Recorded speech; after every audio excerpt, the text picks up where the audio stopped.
হাজার বছর ধরে আমি পথ হাঁটিতেছি পৃথিবীর পথে, সিংহল সমুদ্র থেকে নিশীথের অন্ধকারে মালয় সাগরে।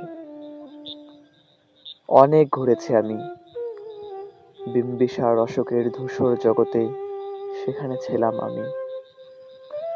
আরো দূর অন্ধকারে বিদর্ভ নগরে। আমি ক্লান্ত প্রাণ এক, চারিদিকে জীবনের সমুদ্র সফেন। আমারে দুদণ্ড শান্তি দিয়েছিল নাটোরের বনলতা সেন। চুল তার কবেকার অন্ধকার বিদিশার নিশা, মুখ তার শ্রাবস্তের কারুকার্য।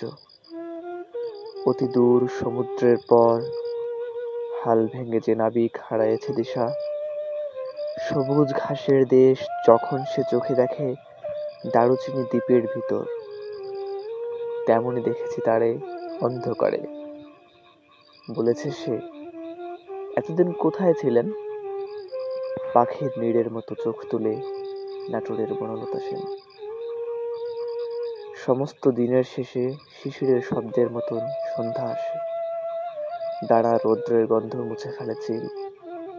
পৃথিবীর সব রং নিভে গেলে পাণ্ডুলিপি করে আয়োজন, তখন গল্পের তরে জোনাকির রঙে ঝিলমিল।